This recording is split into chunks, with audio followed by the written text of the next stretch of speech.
system is now recording, and so it's over to you. Please go ahead. Well, first, let me thank you for inviting me to this very interesting series. I'm delighted to participate. So I'm going to be telling you about hyperuniformity, which is not exactly a household word. So if you're interested in details, I refer you to this review article. And I like to say that if you're an insomniac, it's really good to read it at night because it's guaranteed to put you to sleep. I am also going to try to make connections to particle packings because I know that this is an interest in this group.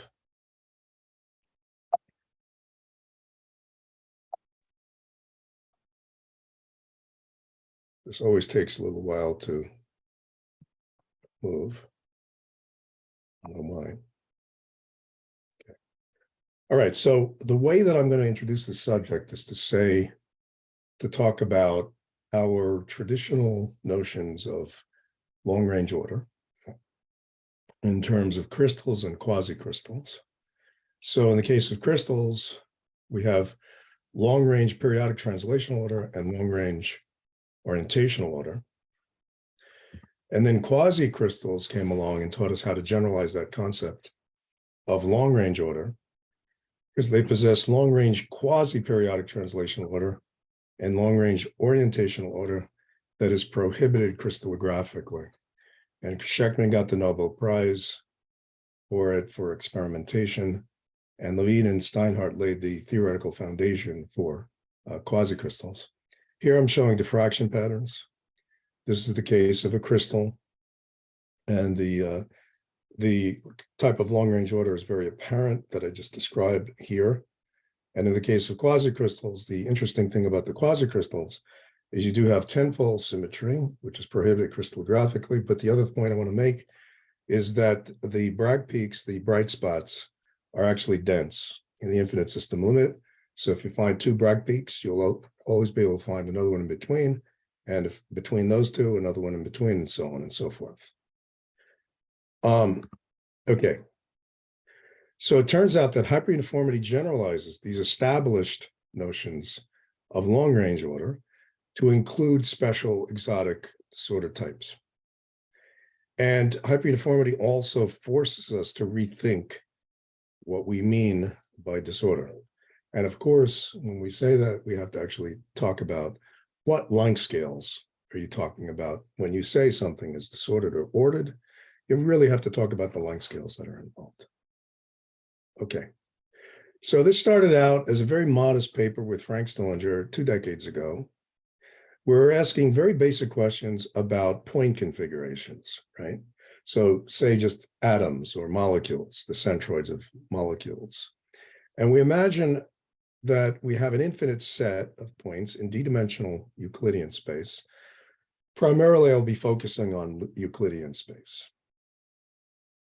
And what we wanted to do was consider the local number variance associated with a spherical window of radius r in these patterns. Again, this is an infinite set, point set, and this is the variance defined in the usual way. If you have something that is typical disordered, we know that the variance will scale like the volume of the window, the radius to the dimension. If it is a crystal structure, it's very simple to envision why it goes like the surface area of the window, radius to the dimension -1. This is the large R behavior. It's very, very unusual, especially at this time when we really didn't know much about any disordered varieties, to consider point configurations in which the scaling is very much like the crystal. Now, if you have a porcelain point pattern, as I mentioned, and many disordered point patterns, including liquids, typical glasses, the variance will grow like the volume of the window. We're going to call point patterns whose variance grows more slowly than r to the dimension hyperuniform. And this implies that the structure factor, which you can get from scattering intensity, vanishes in the infinite wavelength limit.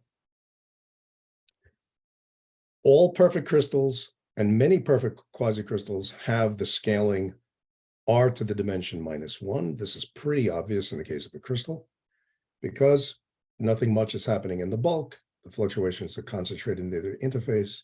And so it's not surprising that all crystals grow like that. But the important point I want to make is that the coefficient that multiplies this will be different for different crystals. Now, it's less obvious why this will be the case for quasicrystals, and I don't have a lot of time to talk about quasicrystals, but I will say a few words about it. So hyperuniformity then provides a unified means of characterizing crystals, quasicrystals, and these exotic disordered varieties. And so you can think of it as generalizing these established notions of long-range order so that you could put all of these under one umbrella. All right.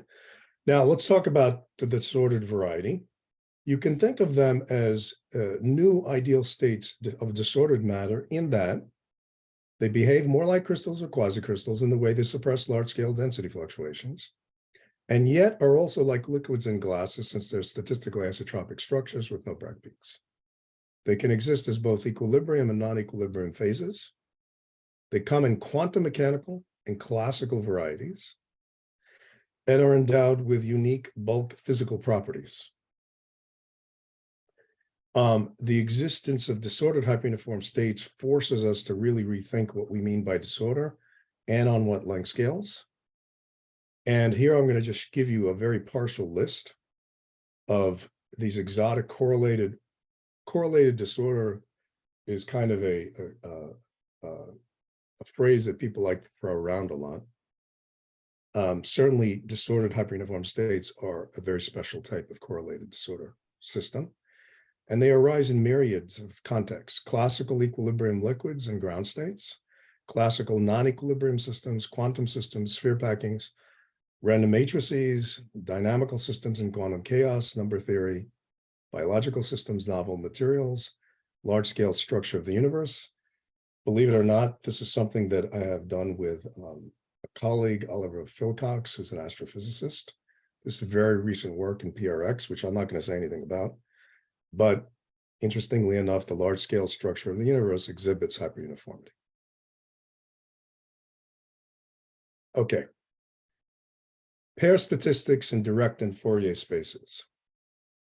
Just to give you, I mean, these are concepts that everybody, I think, in this series knows, but I just want to give you notation that I'll be using.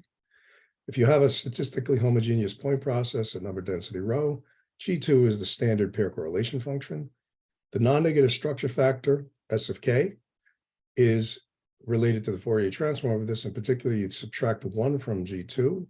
We call that the total correlation function. You take the Fourier transform of that, that's H tilde, multiplied by rho, add 1. That's the non-negative structure factor.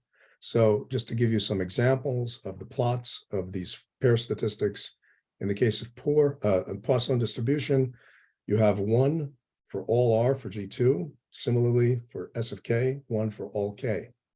In the case of a liquid, I want you to pay attention to the fact that the structure factor as K goes to 0 is not going to 0. So it's typically not hyperuniform. A lattice, let's look at the structure factor. You have a gap between the origin and the first Bragg peak. Of course, this is definitely going to be hyperuniform.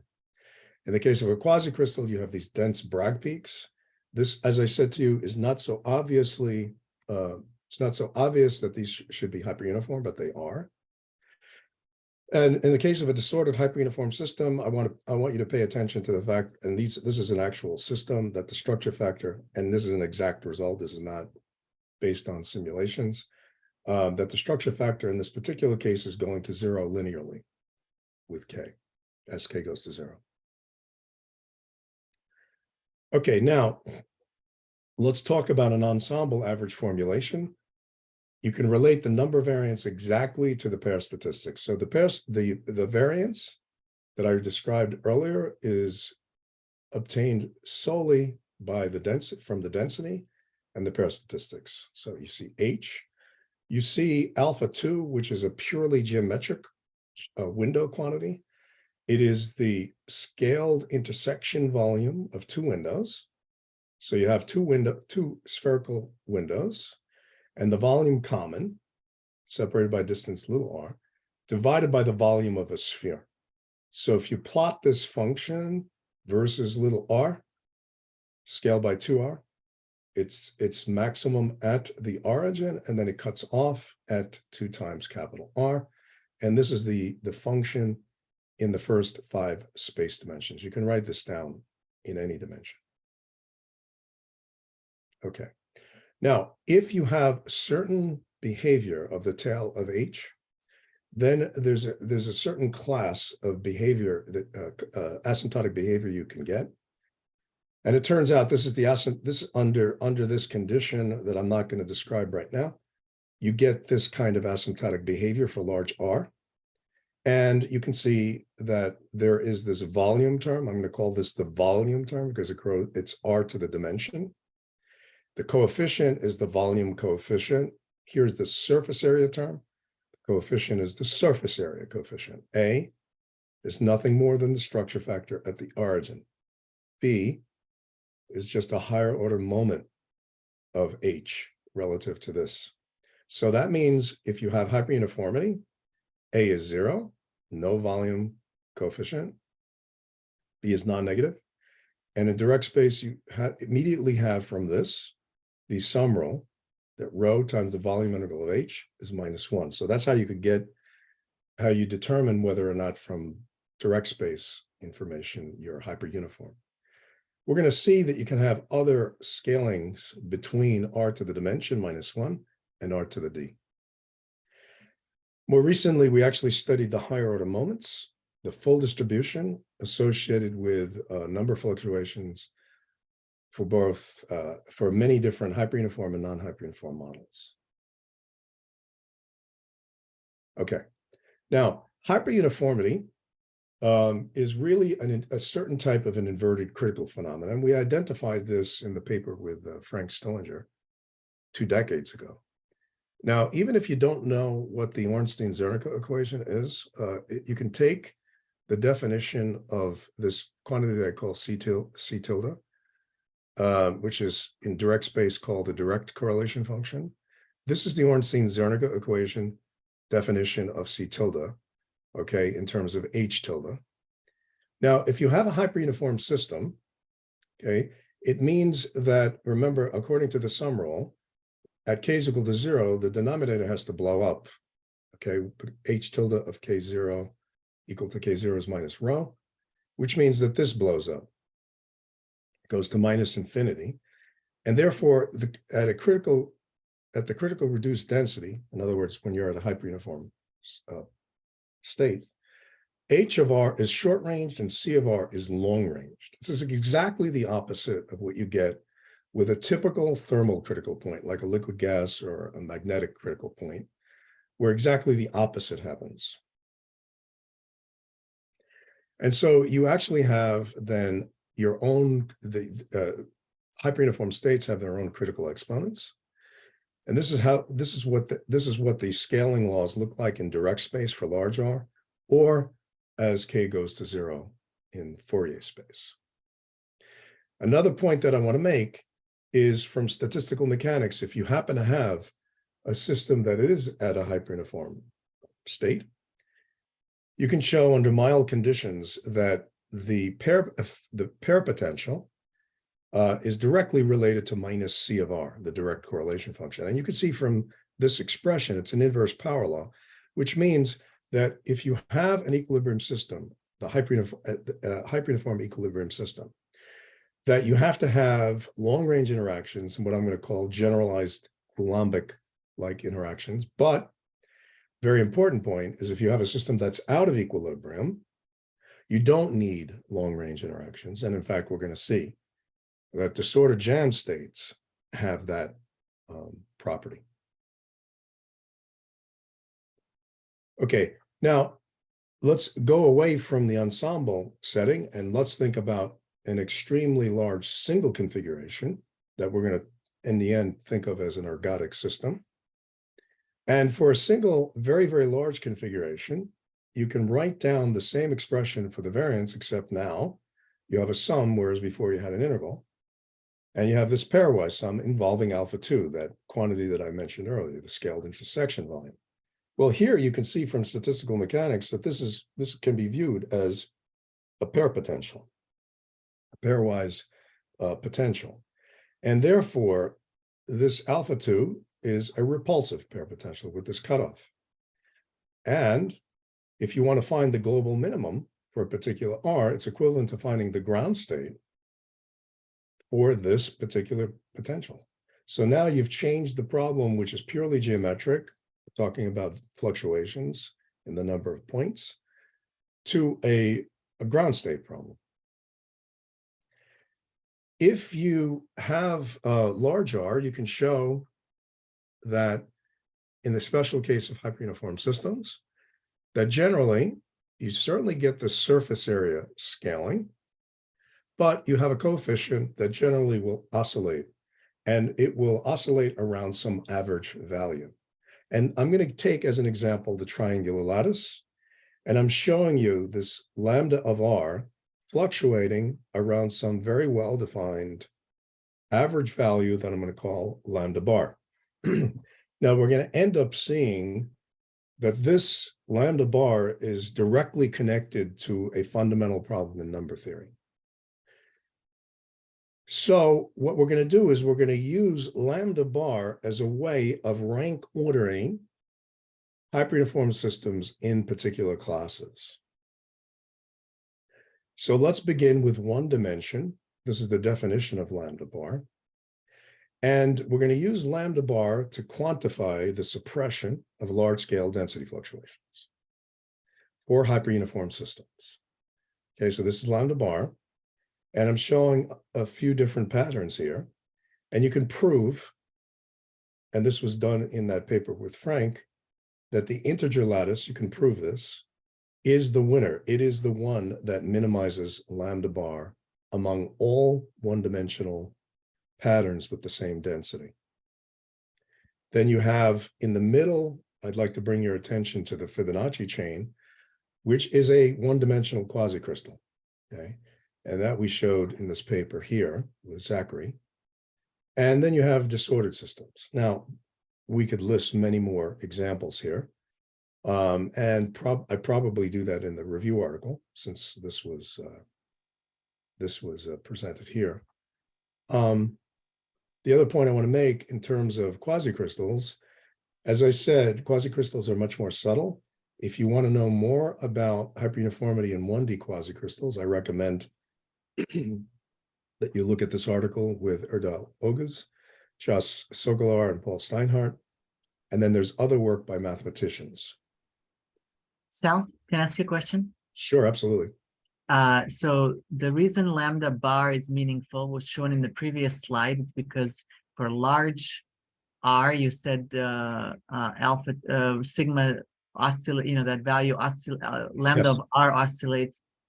Do you know of any examples where that's not the case, where let's say lambda of R continuously monotonically decreases or something like that, and it does not approach a constant value, or it always approaches sort of a constant? Yes, well, lambda bar, if you have something, so certainly what's happening in this particular case is that you get fluctuations on the scale of the lattice spacing.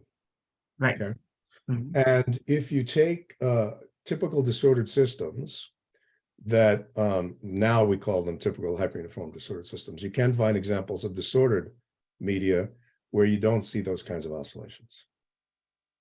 But it's actually constant, you mean? Well, what you mean I wouldn't say that it's constant. It's always going to be.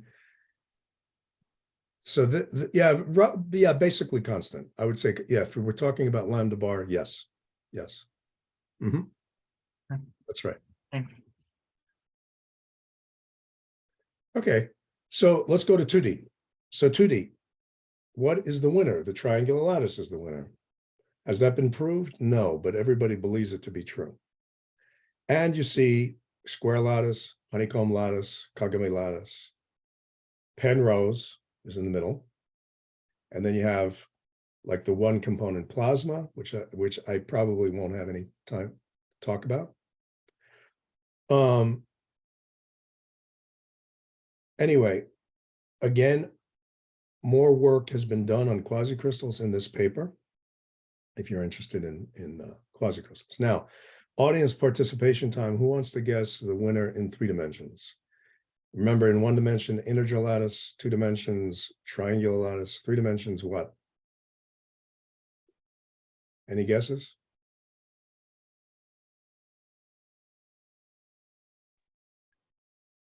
HCP?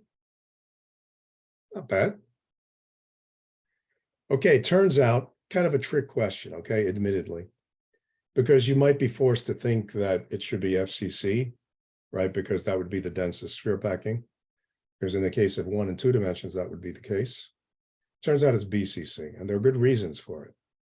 BCC is the winner. Again, no proof, but there's nothing that we know of that beats it.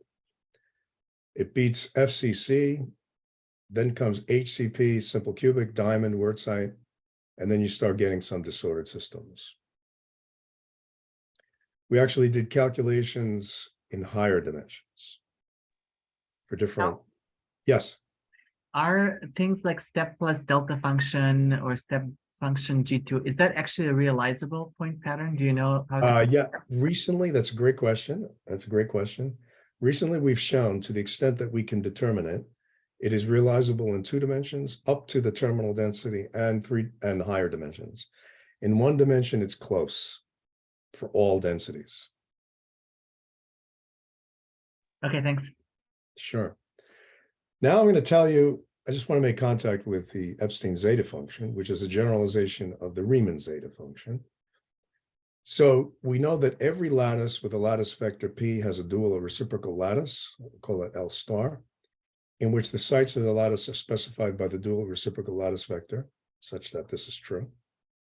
We showed that for any lattice in RD, the number variance has this behavior, where now I'm summing in reciprocal space. And then you can show that lambda bar is this. Okay, that's interesting because you get this inverse power law. So you can actually view it as the energy of an inverse power law potential in reciprocal space. And therefore, its minimizer, the minimizer of this in the reciprocal space, is the dual lattice in direct space. So therefore, what I'm saying to you is that here in this space, FCC wins, but the dual of that in the direct space is the BCC. So this is one mathematical reason why BCC is the winner. Lambda bar is directly related to the Epstein zeta function, which is more general. So this is the Epstein zeta function, okay? 1 over Q to the 2S, and namely lambda bar is evaluated at t+1. Sarnak and Strombergsen studied, after I had some discussions with Sarnak, who informed me that all the calculations we were doing in terms of the number variance was actually related to stuff with the Epstein zeta function, which I didn't know at the time. They then went back and they realized that there were some conjectures in the math literature in these dimensions that they fixed. Now, for some D, the configurations with the smallest lambda bar are related to the densest sphere packings and the best coverings and the best quantizers. So let me just say a few words about the sphere packing. So what I'm doing is I'm showing dimensions 1 to 24, select dimensions between 1 and 24. And then I'm showing the winner, the best known for the variance, the one that minimizes this lambda bar, versus the densest packing in that space, sphere packing in that space. And you'll notice that for dimensions 1 through 3, the best known solutions for both problems are lattices or their duals. However, such relationships may or may not exist for D greater than or equal to 4, depending upon the dimensions that are involved. So when you think you've learned something about some low dimension, very misleading because you can't necessarily extend it to the higher dimensions. Now we know that the E8 root lattice in 8 dimensions and the Leech lattice have been proved now to be the best packings among all packings, okay?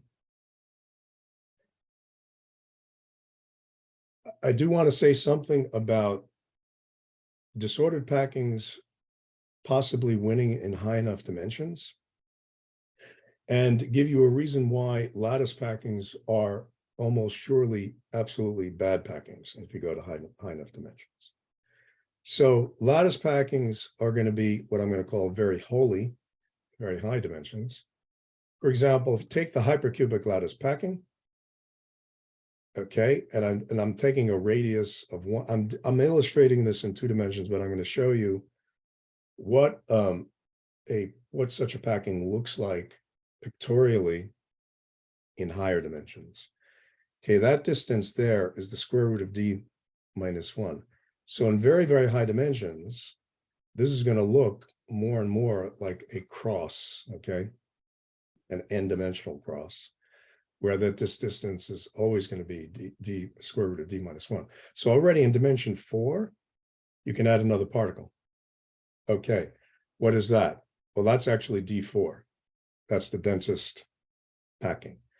But the point is that lattice packings in the way that mathematicians define lattice, which means Brouvet lattice, 1 particle per repeat unit, are going to definitely be unsaturated. That means I can always find space if I go to high enough dimensions to add another particle to the system. Now, using a well-founded conjecture, which I'm not going to have time to describe, and using a certain linear program for a lower bound on the densest packing, we obtained the putative, and I'm going to say putative because we didn't prove this, exponential improvement on Minkowski's bound. Minkowski said that the densest packing had to have at least density 1/2 to the dimension. And people have been trying to improve the coefficient in front of D for over 100 years. And this is putatively the exponential improvement on Minkowski.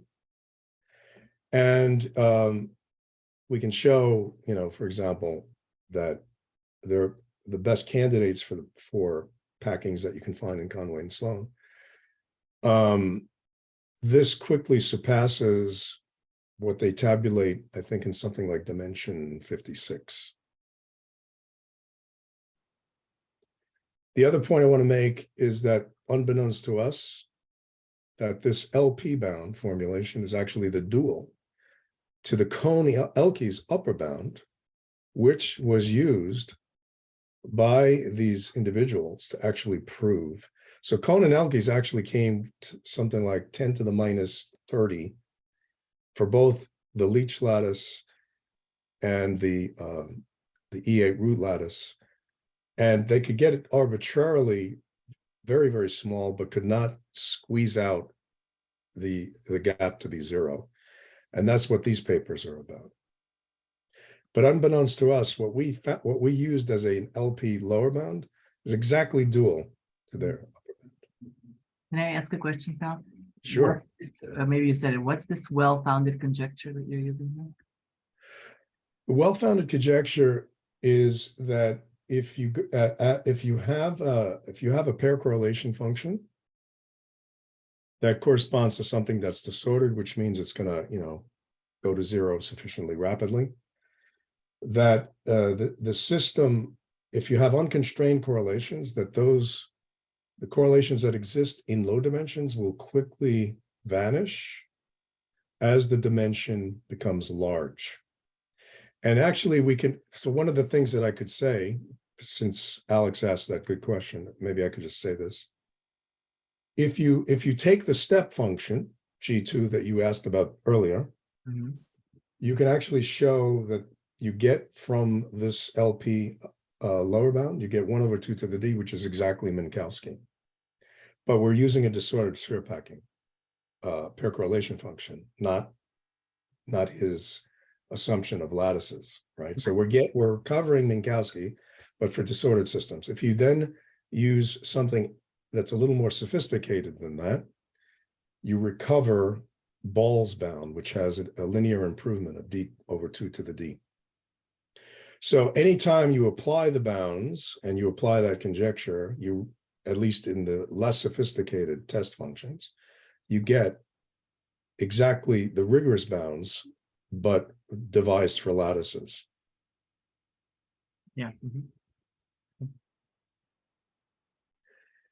Okay, now I'm going to switch gears and go back to hyperuniformity. So let's imagine, I said to you before that there are more general scalings than surface area if you have hyperuniform systems. So if you have a structure factor that scales like k to the alpha, let's imagine, and we take for hyperuniform systems, alpha has to be greater than 0. You can prove that you have the following large R scalings. If alpha is greater than 1, you have surface area. If it's exactly equal to 1, log correction. Between 0 and 1, you have something that goes between R to the d minus 1 and R to the d. This is the strongest form of hyperuniformity. This is the weakest form. Now, I'm going to give you some examples because, you know, my time is limited. If anybody has any questions, because I'm not going to be able to cover much of what's described here, I'll be happy because I have some slides if anybody's interested on any of these. But in the case of class 1, just to give you a flavor, you have crystals always. So all crystals belong to class 1. Quasicrystals, certain quasicrystals, stealthy disordered ground states, one component plasma, Laughlin's incompressible quantum fluid. You have these G2 invariant disordered point processes, vortex structures, and superconductors. Class 2, some quasicrystals, classical disordered ground states, non-trivial zeros of the Riemann zeta function, eigenvalues of random matrices, fermionic point processes, the ground states, superfluid helium, maximally random jam packings, prime numbers. So interestingly enough, prime numbers, if you look at Google, you say they're pseudo-random. In fact, if you look at the right intervals, I'm going to call it the Goldilocks interval, prime numbers exhibit unbelievable structure. And they're hyperuniform in class 2. Class 3, classical disordered ground states, non-equilibrium phase transition, random organization models. Actually, a lot of that started by Paul Chaikin. Sal, can I ask a question? Sure. I mean, maybe it's expected from me to ask it, but for the random jam packings, this is a numerical conjecture, I assume, that you have the logarithmic correction.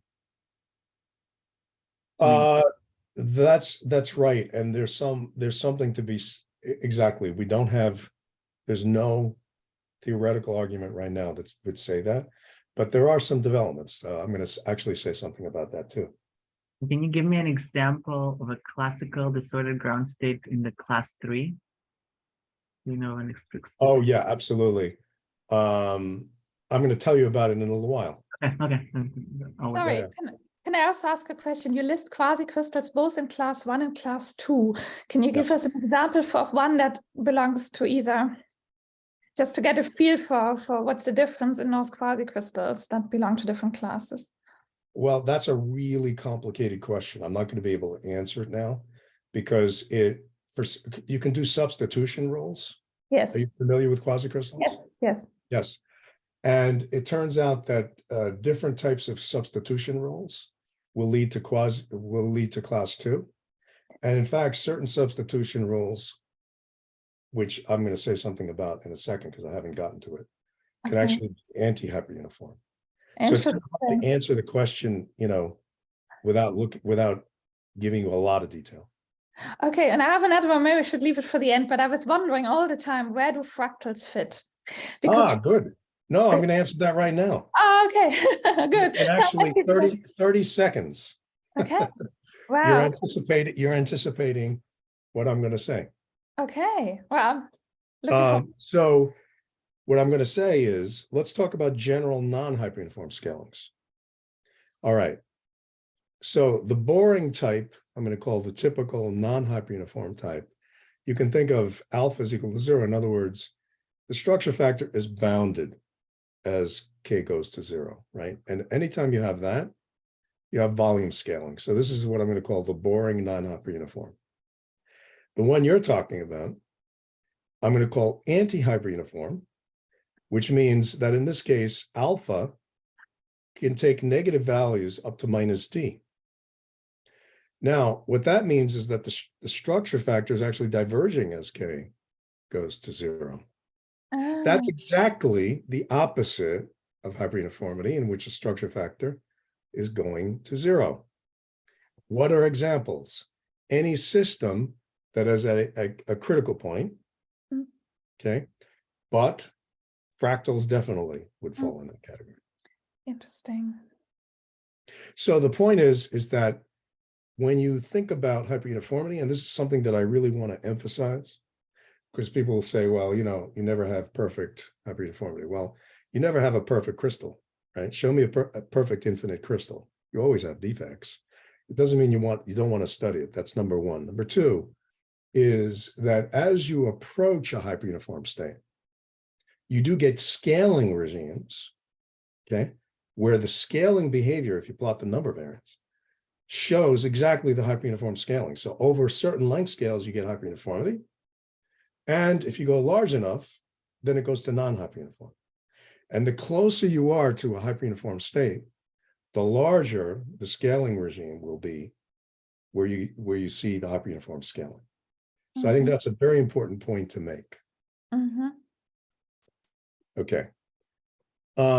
Good. Now, this is going to go to some questions that Alex was asking. So in this paper in 2003, Frank and I conjectured that all strictly jammed saturated packings of identical spheres are going to be hyperuniform. Now, what is saturated? Well, I tell you already. There's no space left to add another sphere. I haven't told you what strictly jammed means, and I will quickly go over it. Roughly speaking, strictly jammed means that I can't compress the system, okay? And I can't shear the system so that the system falls apart, right? In fact, you can show, and this is actually done with Alex in a different paper, that the moduli become infinite. The shear and the bulk modulus become infinite. Okay, so this was the conjecture. Now, going to what I call maximally random jam, and I'm going to make distinctions between that and random close packing, because we showed elsewhere that random close packing, you know, a number of years ago was not well defined, and it's still not well defined. So what do I think of as a maximally random jam state? Okay, first of all, it has to be strictly jammed. And you want to think about it as the most disordered among the jam structures. Now, what does the most disordered mean? That's a loaded question. Well, the most disordered means, according to your favorite order metrics, which hopefully would be positively correlated, there is no perfect order metric, but there are good now today. As I speak today, there are pretty good ones. And you can use that as a way of quantifying the degree of order or disorder in a packing. Now, having said that, and that's a very, very short discussion about it, I'm going to return to random close packing in a little while. But before I do, I want to say what we did, Alex did, and Frank and I did back in 2005. At that time, we created the largest, and I think actually it still is, the largest packing, MRJ-like packing of 1 million particles using the so-called Lubashevsky-Stillinger algorithm, and it doesn't really matter what that is. But between friends, you would say that this is the structure factor. Between friends, you would say that this is pretty hyperuniform. In fact, you would probably say in our language today that it's stealthy, meaning that it looks like it's zero, not just at the origin, but it's actually zero beyond that. Now, it's not quite zero. And in addition to that, it's better to plot this on a log scale, which we had not done at the time. But in this particular case, we showed a linear behavior. All right. So if you have a linear behavior, you get quasi-long-range correlations. You get a decay in H that's 1 over R to the 4th. Well, that's directly connected to class 2. So class 2 gives you this. Now, of course, when you have something like this, it contradicts the kind of frozen liquid picture of a glass, right? Because if you have a system that is a Harsier system in equilibrium, you have super exponentially fast decay, which means that the structure factor at the origin is analytic. Whenever you have linear in K, it's non-analytic, and the non-analyticity leads to this power law behavior. Now, so that seems to be a signature, right? The hyperuniformity. Question, Yes, Sal? sure. Yeah, sure. So do you believe Paul, Chaikin, et al. That it's actually not linear, that it's power law with 1/4, whatever his exponent, 3/4, or whatever his claimed exponent was? Let me, I want to, okay. So let me answer it this way. There's some work that we're doing currently at the moment, so I can't say a lot about it. But one of the things that I would like to say is that even though we did this in 2005 and it's our own work, one of the things that we've been questioning recently is whether or not, in fact, it is truly strictly jammed. Mm-hmm. Now, 1,000,000 particle packing is an extremely difficult system to, get to jamming, as you know. Mm-hmm. So we have evidence that it may not actually be strictly jammed. And if you don't get it to be strictly jammed, the exponent that you measure actually is different. Okay, thank you. And it's related to that. So I'm trying to be diplomatic. Yeah, okay. So yeah, complicated, fine. Yeah. Anyway, now, okay, so it seems to also, even though our conjecture applied to identical spheres, it seems to be good to numerical precision for other shapes. So ellipsoids, superballs, mixtures of spheres, polyhedra, and so on. Okay. Now, what I want to say, emphasize that when we think about maximally random jammed, what we're thinking about is the overall view is that we stress the need to look at single configurations, not ensembles. And this will become, the importance of that will become very clear in a minute. Now, there are different jamming categories, and by the way, this was done largely with Alex, where we had at least 3 different rigorously testable jamming categories that we call local, which is the weakest, collective, and then the strict category. And you can actually test these using linear programming. Okay, but that's not really the thing that I want to emphasize here. Let's just focus on the strictly jammed packing and what I'm going to call an order map. Now, this order map is in 2 dimensions, but imagine that another axis is the mean contact number that comes out. And then there are many other axes that are not plotted here. So just for simplicity, let's imagine that we have an order metric that we believe in. And when it's 0, you can think of that as the Poisson point process complete. It's totally uncorrelated. And when it's 1, it has the most order. So for example, this point B here would be FCC, because that's at 74%. And I'm picturing this in 3 dimensions. Now, you have in this order map, you have a configuration, and you can put in this map, this coordinate, the psi value and the phi value that go with it. And then you have a special subset in this region that contains all of the strictly jammed packings. Now, of course, you can actually have in this region non-jam packings, but all of the jam ones reside in this envelope. Now, B to B prime is supposed to indicate the stacking variance of FCC.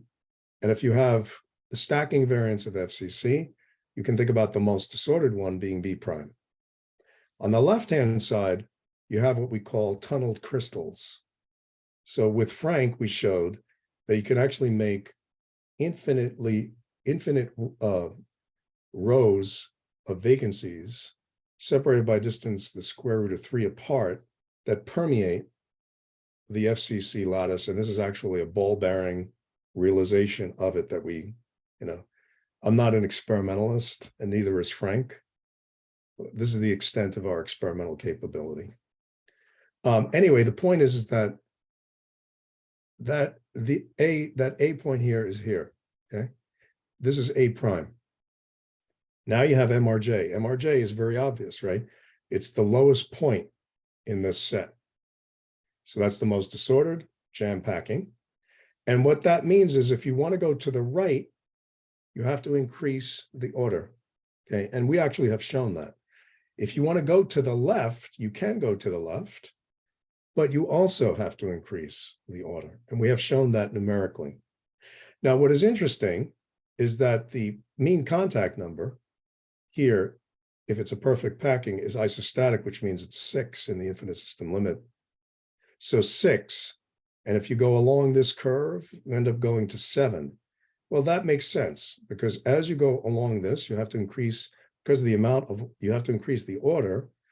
You want to increase, in this case, what we think is the lowest density that you can have that's still jammed, which are these tunnel crystals.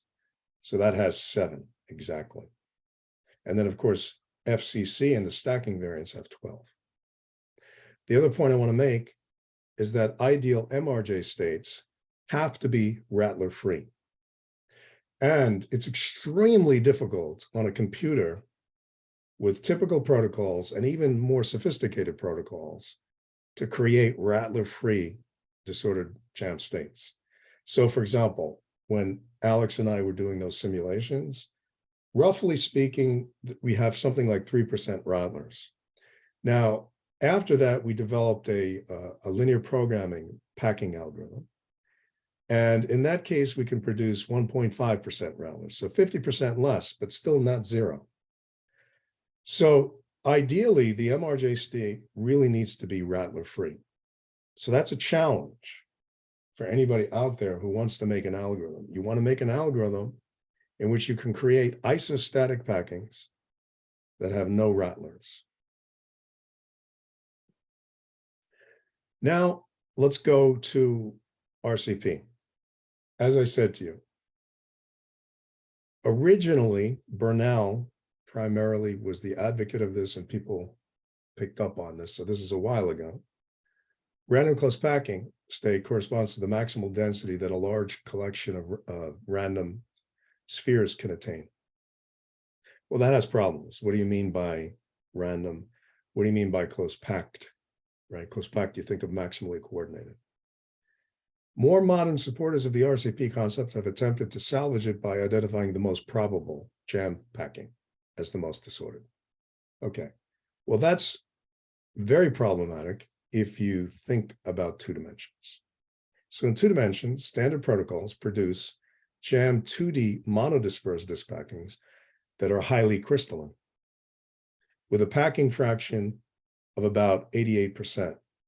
So either you identify these as RCP states. Well, if you use this more modern definition, that would be the fair thing to do, right?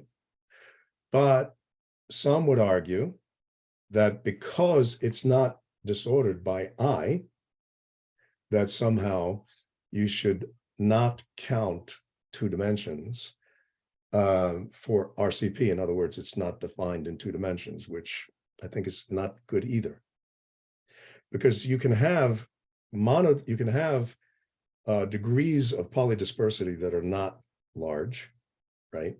So a binary packing in which the size ratio is 1.0001 to 1, or 1.1 1.01, where you probably are going to get similar results, maybe a slightly lower packing fraction, where again, you'd have to throw all of those out. So it doesn't make sense. We showed with this algorithm that I mentioned earlier, this LP algorithm, that relatively small systems, we would not say that we have proved anything numerically, but on the order of hundreds of particles can be created that are isostatic, that have a packing fraction of about 83%. Okay, and so that would be the MRJ state, and it's about 83%. Now, the point I want to emphasize, going back to the single configuration point of view, is that, in fact, we believe these are sets of zero measure in the infinite system limit. So it's going to be an extremely difficult process to find algorithms that can actually generate this for substantially large systems. In the same way that you would never expect to use an algorithm to produce Kagame, right? You would never, by compressing a system, ever expect to see Kagame, but Kagames are an extremely interesting set of packings, right? But you would never see them because they're sets of zero measure in the same way that these are. And so that's why it's very important from our point of view to examine single configurations and not look for the most probable states, if that makes sense. Okay, now let me talk about avian photoreceptor mosaics, which you can think of as a type of a packing problem. Now, birds have 5 cones. They can see very, very well, much better than us in color. They have 5 types of cones. Humans have 3 types of cones. And the interesting thing is that you can show from optimal sampling of light that the cones should really be arranged as a decoration of an ordered lattice. And these are not. So an animal vision expert by the name of Joe Corbo came to me. And originally I thought it was a type of a packing problem, but the packing problem, the packing view of this didn't work. It is a packing problem, but not the standard one that I just described. So lo and behold, what we found is that, first of all, the entire population, if you look at, you don't distinguish any of the 5 cone types, is hyperuniform to the extent we can do it numerically. But the interesting thing is that each component, the violet, the green, the blue, by themselves, were hyperuniform. Now, we call that multi-hyperuniformity. Now, why is that interesting? Because if you started out with the entire population and you told me, okay, I have a hyperuniform disordered system, and now I want to come up with an algorithm that removes a substantial fraction such that what remains is hyperuniform, I would say that was a difficult algorithm, but that's exactly what that's what happens in the photoreceptor patterns of birds. Not only that, if you remove another fraction, what remains is hyperuniform. And if you remove another fraction, what remains is hyperuniform. So that's multi-hyperuniformity. Now, in the case of bird vision, why is that important to have hyperuniformity and to have multi-hyperuniformity? Because red cones cannot be on top of red cones, otherwise you get clustering and that's not going to sample the light uniformly. So red wants to be as far from red as possible. Red can be close to green, but green can't be on top of green. Green has to be as far from green as possible. And then it turns out that those local constraints, okay, then translate into global constraints of uniformity. So those locally hyperuniform, the locally uniform constraints then translate into global uniformity or hyperuniformity. It turns out we can come up with statistical mechanical models, hard disk plasmas, that actually can mimic, in this particular case, we did red, blue, and green using hard disk plasmas that are multi-hyperuniform.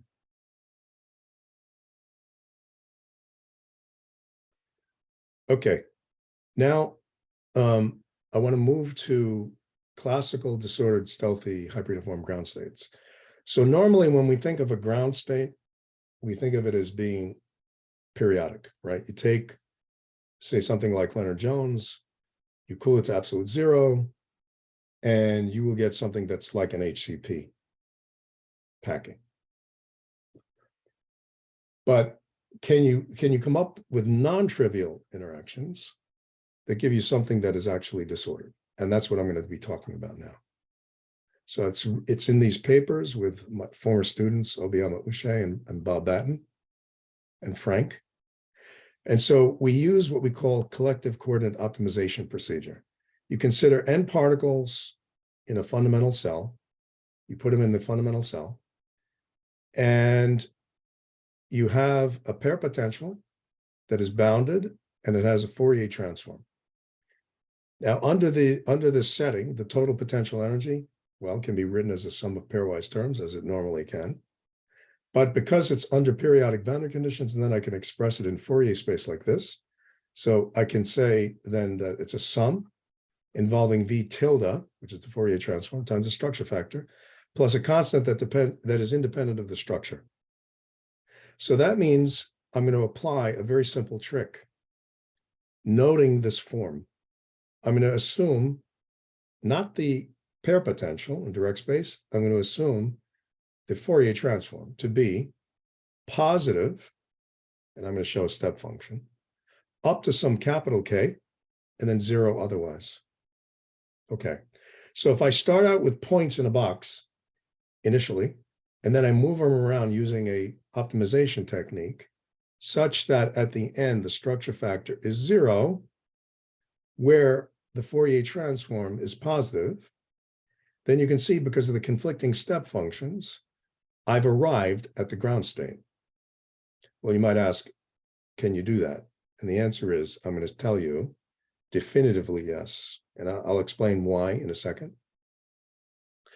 Now, these states, we're going to call, so they're going to be class one, and we're going to call them stealthy because for all of these wave vectors, you can think of them as being completely transparent, okay, because there's no scattering, single scattering events. Not only that, when they are disordered, they're going to be highly degenerate. In the infinite system limit, they're infinitely degenerate. Now, because this is localized in Fourier space, in direct space, it's delocalized, it's long-ranged. It's going to be these oscillating type functions. Of course, you can make, you don't have to use the step function, there are other functions you can use. Now, the stealthy patterns can be tuned by varying the size of the exclusion region where you constrain these wave vectors to be zero, okay?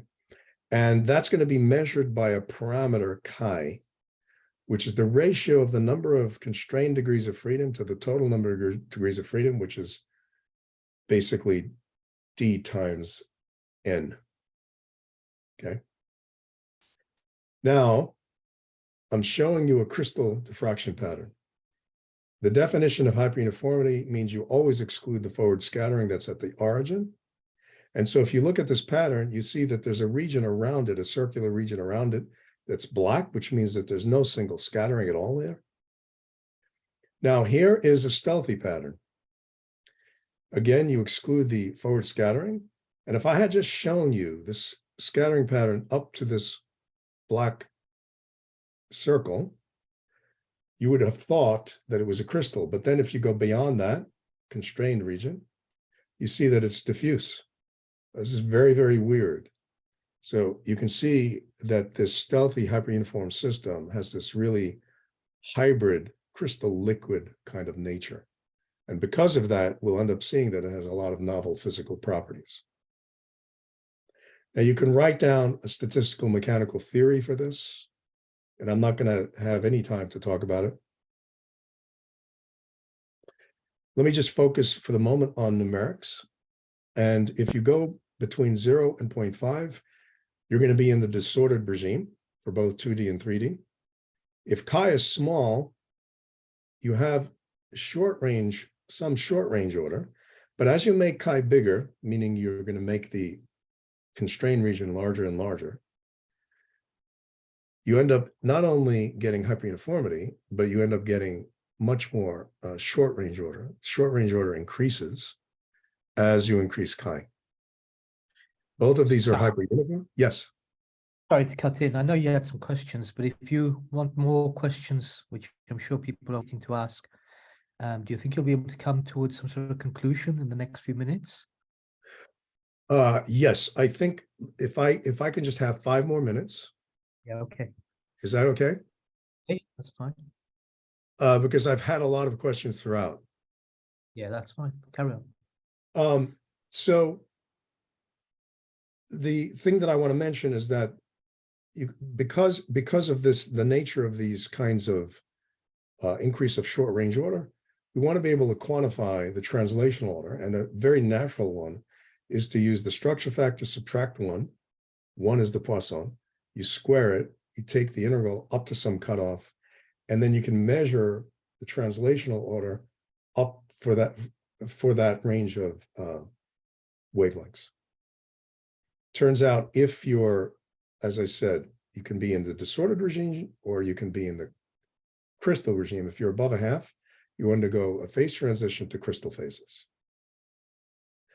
Okay, the other point I want to make is that these end up having these very novel physical properties. So you can end up getting, for the first time, large photonic band gaps, which was not thought possible. By mapping these point configurations to networks, which you can do, and then our experimental friends actually made them. So you can create crazy waveguides with them. And then it turns out you can map them also to sphere packings. You can decorate the points by spheres. And then these have nearly optimal effective diffusion properties, like the diffusion coefficient, for example. You can generalize this to the idea of hyperuniformity to two-phase materials. So in this case, you have volume fraction fluctuations, not number fluctuations. And because of the definition, the normal type of disorder, you have a scaling like 1 over the volume. If you have faster than 1 over the volume, then you're hyperuniform in the two-phase system. And that's equivalent to the spectral density, the analog for the two-phase system, going to 0 as k goes to 0. Now, the last slide, this is the very last slide, I think. I want to tell you how you can make hyperuniform packings. And the way I'm going to tell you how to make hyperuniform packings is you can actually start out with something that is not hyperuniform. So I can convert something that's non-hyperuniform to something that is hyperuniform. And for example, I could even do Poisson. So imagine doing a Voronoi tessellation, okay, of the system. And what I'm going to do is I'm going to put my particle here, and I can put any kind of particle. I'm showing it as a cat. But the idea is you do this, you put the cat in of a given size chosen with your volume fraction locally. But then in every single other Voronoi cell, provided that you have certain constraints on the variability of the Voronoi cells, you can place different size cats so that the local volume fraction is exactly the same. Well, you can imagine that this is guaranteed to actually produce perfectly hyperuniform systems in the infinite system limit, and we can show that. So the moral of the story is you can convert, but now when you do that, for example, with a sphere packing, you're necessarily going to have a polydispersity in size. And you can show that the spectral density, when you use certain rules, has to be k to the 4th. So this is definitely class 1 and a particularly strong form of class 1.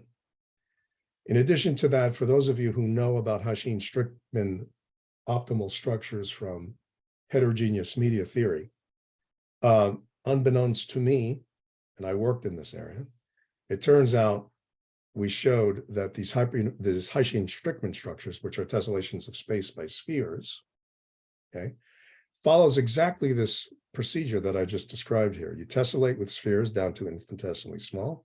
You put in locally the particle that you want of the volume fraction you want, and you can guarantee that these systems are the Hashine-Strickman optimal structures are definitely hyperuniform.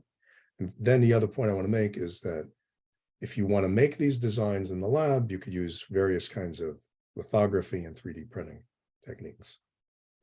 And with that, I'll let you read the conclusions, and then I'm going to thank my wonderful recent collaborators, and thank you for your attention.